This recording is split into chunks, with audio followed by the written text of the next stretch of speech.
Hello everyone, ज्ञान भारती में आपका स्वागत है।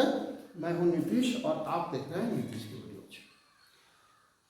लास्ट क्लास में न्यूट्रिशन इन ह्यूमन का हमने एक छोटा सा पार्ट देखा था कि इसमें मुंह की क्या भूमिका होती है।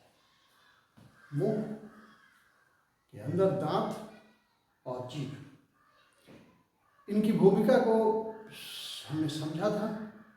अब खाना चबाकर रेडी है निगलने को, तो आज हम लोग देखेंगे कि मुंह से आगे वो कौन कौन से ऑर्गन्स हैं जो इस पूरी प्रक्रिया में भाग लेते हैं और किसकी क्या भूमिका होती है। सबसे पहले जब खाना चबाकर हम मुंह में रेडी कर लेते हैं तो वो आगे की तरफ एक पाइप द्वारा ले जाया जाता है, जिसे हम लोग फूड पाइप या ओएसोफेगस कहते हैं।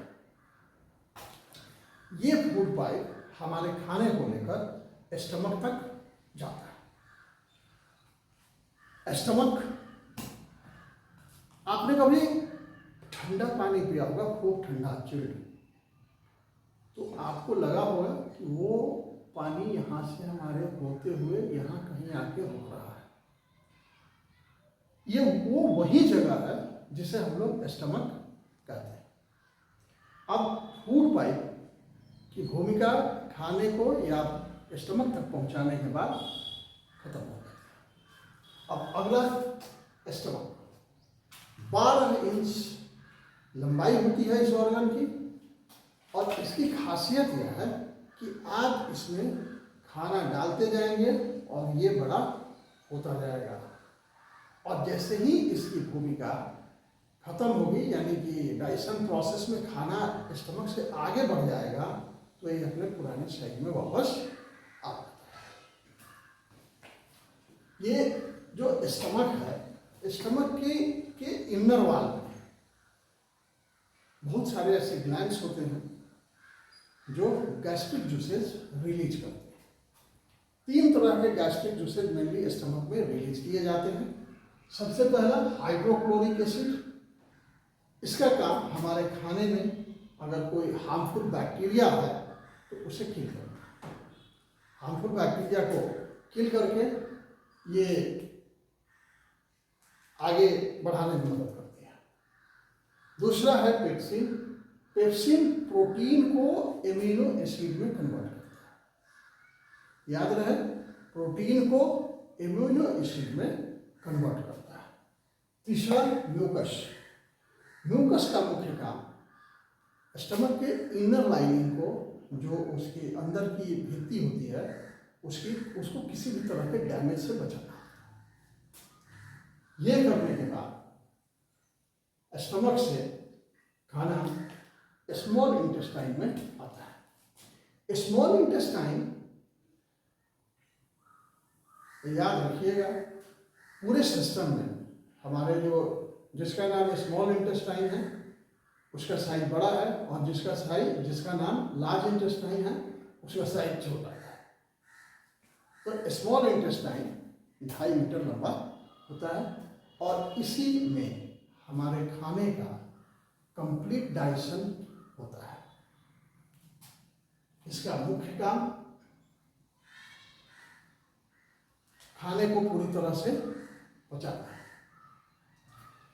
कुछ एक और ऑर्गन्स हैं जिसकी भूमिका हम लोग समझते हैं, फिर स्मॉल इंटेस्टाइन में से आगे की यात्रा करेंगे। लीवर मुख्य रूप से बाइल जूसेस और बाइल सॉल्ट, ये दोनों ही रिलीज करता है। बाइल जूसेस जो है वो हमारे खाने को अल्कलाइन यानी कि बेसिक बनाता है, और बाइल सॉल्ट जो फैट्स हैं उनको पचाने का काम करता है। फैट के पचाने की इस प्रक्रिया को इमल्सिफिकेशन कहते हैं। इमल्सिफिकेशन के बाद अब एक छोटा सा, आप लोगों ने सुना होगा गॉल ब्लैडर। गॉल ब्लैडर में पत्थरी हो गया किसी को, तो गॉल ब्लैडर क्या है? गॉल ब्लैडर को हम लोग पीत की थैली के नाम से भी जानते हैं। गॉल ब्लैडर का मुख्य काम ये जो बाइल जूसे जो सॉल्ट है, बाइल सॉल्ट, उसे स्टोर करके रखना होता है। पैंक्रियाज, पैंक्रियाज इस पूरे प्रोसेस में एक महत्वपूर्ण भूमिका में रहता है।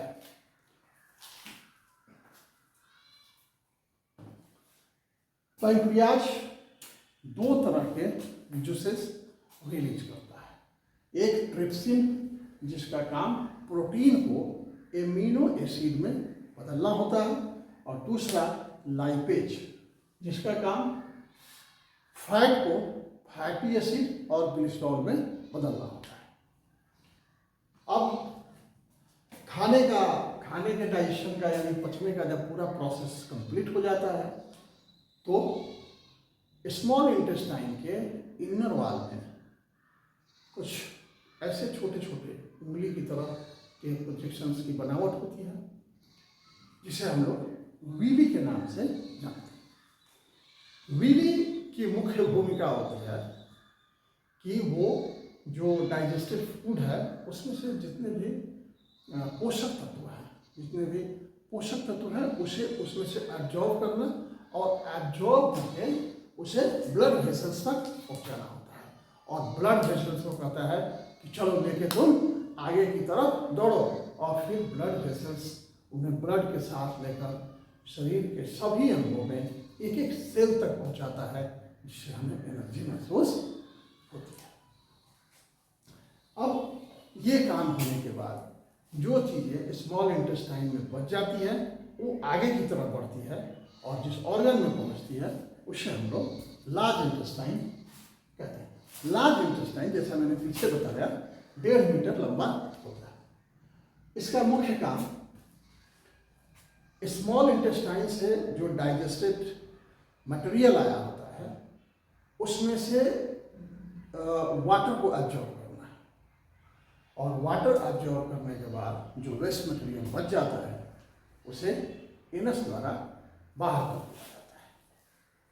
ये इस तरह से ह्यूमन में न्यूट्रिशन की प्रक्रिया खत्म होती है। समझ आया ना?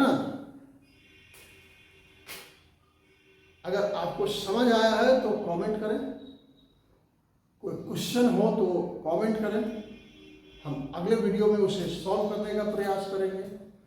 साथ ही लाइक और सब्सक्राइब करना ना भूलें। मिलते हैं फिर अगले वीडियो में, तब तक के लिए जय हिंद।